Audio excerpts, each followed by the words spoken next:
Becky Ward. Becky, take it away. Thanks, Gil. Hi, everyone. I'm really excited to present today's development topic on learning styles. Thanks, Aaron, for sending in that picture of my husband. He's going to be thrilled to hear that he was on Global Team Call today. So let's talk about learning styles. All right, so for those of you who aren't really familiar with learning styles is an educational theory that says that the way that we process information through our senses has an effect on our ability to learn. So the theory states that students will take in information using one of their senses. One of their senses will tend to be more predominant. And with that, they're able to then convert that information into understanding and learning. So the three learning styles are visual, auditory, and kinesthetic. Kinesthetic is also sometimes called tactile. And the whole idea behind the theory is that you're using these senses in order to make sense of what it is, the information that you're being presented with, and that one of these senses is going to have a bigger impact on your learning than others. But it is important to remember that with learning styles, it is not one size fits all, that you can actually have a blend of learning styles as well. So for example, myself, I am a pretty visual learner, but I also have quite a bit of auditory learning as well. So it really depends on what the topic is and how it's being presented, whether or not I'm going to take in the information more through my sight or through my sense of hearing. So that's something really important to keep in mind. When we're talking about learning styles with regards to students, it's really important to remember that learning styles, they're not about putting students into a box. As I said, it's about the predominant way that we take in information, but we can take in information through our other senses as well. So it's not about limiting the way that we're going to tutor to a student. Instead, it's about getting to know them and what kind of strategies work for them. This is something that's really important, especially when you're first starting out with a student. There is some controversy over learning styles, but that's really common in educational theory. Oftentimes theories come in and there's research to support them and there's research to refute them. That's something that happens frequently. However, it is really important to understand that learning styles are all about the way that tutors can get to know students. So they're a great strategy for starting to build that rapport, getting the student's attention when you don't really know a whole lot about them and what works for them, and starting to figure out the different strategies and methods that you can use in order to engage them in tutoring. So this is really how tutors are going to grab their students' attention and make them realize that tutoring is actually a good thing, especially for those students that are challenging and who don't necessarily really want a tutor. Learning styles can be a great way to kind of catch them, make them realize that tutoring can be enjoyable, and get them on board to be an active participant in their own educational journey. Furthermore, learning styles also allows us to differentiate. Now, differentiation is another educational theory that has been proven to be very effective in a classroom setting, and it works one-on-one as well. So the idea behind it is the more ways that we are presented with information, the more likely we are to process it effectively and turn it into learning. So if we can see the same piece of information in a visual way, in an auditory way, and in a kinesthetic way, or a combination of two of those, we have a better opportunity to convert that into knowledge. So the more that we can use these strategies and pull from the different learning styles, the better. So it's really important that tutors don't just focus on a student being a visual learner, that they're also pulling strategies from the other learning styles as well. And as I said, this is a great place to start to hit the ground running and get those effective sessions in immediately, rather than taking the time to try to suss out exactly what works for the student. This gives you a place to start and be effective while you're figuring all of that out. So let's talk about the individual learning styles. So visual learners, they learn best through their sense of sight, so they like to see it. Visual learners tend to think in images, so when they're remembering events that have happened, they're remembering what the room looked like, who was in the room, they're picturing the scene. They also tend to remember what is seen as opposed to what is heard, so this is a big one for me. When I see some of you at DBA next year, I'm sure that I will remember your face. I'll know that I know you, but there's a good chance I won't remember your name. And that's just the way that I process information. I remember your face, but I don't necessarily remember your name. And I'm sorry if I offend anybody next year. I really try hard, but that's the way that my visual mind works.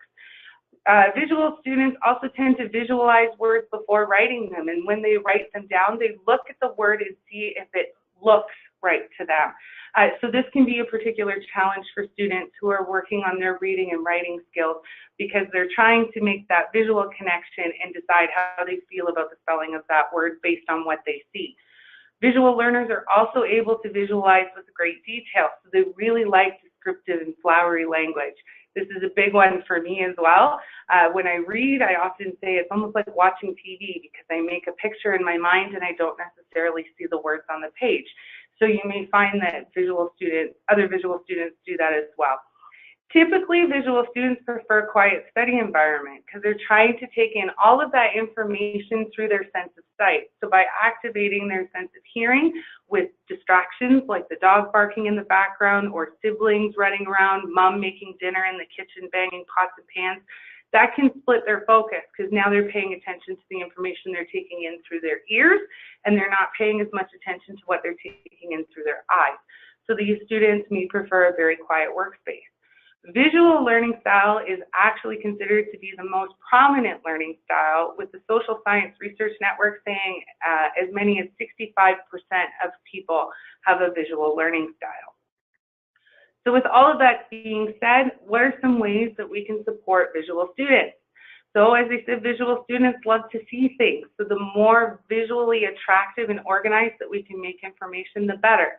So things like diagrams, charts, graphs, graphics are all really beneficial. Graphic organizers like Venn diagrams, flowcharts, brain maps are all really great for these students, helping them to organize information and retain it, turn it into knowledge. It's really important with visual learners to give them some extra time to respond. Visual learners may tend to visualize their response before they answer you. So they may be flipping through all of the images in their brain of all of these diagrams and charts and visuals that they've taken in order to suss out the information to create a response. So give them enough time to do that because it can take a little bit of extra time to sort through all of those mental pictures. It's really beneficial for visual students to build models. This is a differentiated instruction. It's a kinesthetic strategy in that the student is using their hands to actively build something, but it's also visual because in the end they get a product that they're able to look at and examine visually as well. Color coding works great for visual students, so using colored highlighters or markers, color coding pages and file folders, different tabs to sort out their work. All of that is really beneficial. And then finally, visual programs like PowerPoint, Prezi, and Excel really help these students get the full picture. So let's talk about auditory learning styles. So auditory learners like to hear it. They hear best through their sense of hearing. These learners tend to think in sound. So when they're recalling something that's happened, let's say it happened while they were at the beach, they're going to remember the sounds of the ocean, the sounds of the seagulls flying overhead. They're going to remember all of that stuff, but they might not necessarily create themselves a visual picture. So they won't always remember the color of the shirt that their dad was wearing or the other visual things that happened, whereas a visual learner would probably remember those things. Again, auditory learners, because they remember what is heard, they're really great at names, but they don't necessarily remember faces. So they're kind of the opposite of a visual learner. So they may tend to recall the things that they've heard or have spoken or has been spoken to them as opposed to what they've actually seen. Auditory learners, they often write words based on pronunciation, which means that they will often use phonetic spellings. And in the English language, we all know phonetic spellings can get complicated sometimes because we have lots of silent letters, lots of really weird letter blends that change sounds. So this can be a particular challenge for auditory students because they're using what they hear and it doesn't always match up with what needs to be written on the page. The last thing about auditory learners is they might not remember all the details. So they'll remember the general sense of what they've heard, what they've been taught, but they might not remember the very fine details and specifics. This can be really challenging when studying subjects like science, where specifics can be important, history, all of those things where the fine details can make a difference. So in supporting auditory students, there are some really great strategies out there. Using acronyms like the acronym Roy G. Biv to remember the colors of the rainbow, so red, orange, green, blue, indigo, and violet, or HOMES to remember the Great Lakes can be really beneficial. Using mnemonic devices, song, rhythm, rhyme, in order to help remember things, processes in a series of steps, as well as facts can be really beneficial. We made up, my grade 10 science lab partner and I made up a rhyme to remember the phases of mitosis, and I'm much older now and I still remember every single word of that. So they can be really beneficial strategies to use. For auditory students, reducing background noise is also beneficial. They may like working with some quiet music, but that's kind of a steady sound. Having things like mom clanging in the kitchen or the siblings running around can be distracting because they're trying to focus their hearing on what it is that's happening in the tutoring session, and those background noises can again split that focus and make it a little more difficult to concentrate. Auditory students also like discussions, debate, hearing themselves talk about something and hearing others talk about it really helps to cement that learning in their mind. Same with retellings, having them read something and then tell you about it in their own words. It's again activating that hearing sense, and it's allowing them to continue to process the information. Recordings are great, and Bramble is great for this because students can then look back at sessions that have already taken place, watch them again, hear the discussion that they were having with the tutor, and it just further cements it into their minds. So finally, we have kinesthetic learners. So as I said, kinesthetic learners are also called tactile learners, and they like to do it. They like hands-on things. They're hands-on learners, and they learn best through their sense of touch. These students tend to think in motion. So they think about what they were doing in a particular moment, how they were moving, what was happening, who moved where, and what exactly went on in terms of motion. So for these students, they may trace letters with a finger before their spelling. That's something that I do, even though I'm a predominantly visual learner. I will write out on the tabletop or in the air with my finger if I'm unsure of a spelling. Oh, sorry guys. I did the same thing as Olga. So they tend to remember what they have done as opposed to what they saw or what they were told. So again, it's that thinking in motion. And a lot of young learners start off as kinesthetic learners, and they kind of grow into a different learning style as they age and move through their educational journey. So tactile or kinesthetic strategies are really great for young students. So some of the important strategies that tutors can use for kinesthetic students is, first of all, let them fidget. Kinesthetic students really need to be comfortable. They need to feel like they have the freedom to move. So allowing them to fidget is really beneficial. I do not recommend allowing fidget spinners or fidget cubes because unfortunately, while they could be useful tools, they're now seen as toys. So the student may actually be focusing on practicing the latest fidget spinner trick as opposed to paying attention to what the tutor is saying. So things like stress balls can be really beneficial for these students. Another thing to consider is to try alternative workspaces. As they say, kinesthetic learners really need to be comfortable because they're going to remember what they were doing. So if they're moving in their seat because they're not comfortable, that's what they're going to take away from the tutoring session as opposed to the actual learning that the tutor was hoping for. So one of the things that you can do is just try moving to somewhere else. Maybe you want to sit on the floor and find a workspace there. Maybe there's a beanbag chair. Maybe you want to sit on the couch or sofa. What's more important is that you're finding a place where your student is comfortable and able to focus on the learning. Not all tutoring has to take place at the kitchen table. So as I said, they remember motion and what they were doing, so associate learning with movement. One of the things that I like to do with young students who are learning how to read and they're learning about letter sounds is we associate them with a movement. So for example, the letter J, jump. So I have the student jump as they say J, jump.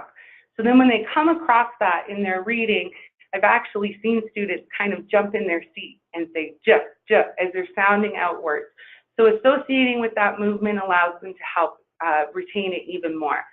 Playing learning games are great, so changing up board games to make them more engaging and make them learning based, doing just different activities that allow them to move as they're learning. A great strategy that I found really helpful with one particular student, he was learning how to read. He had multiple learning disability diagnoses. And what we actually did was we went out onto the back deck and we set up some cardboard cards with facts written on them.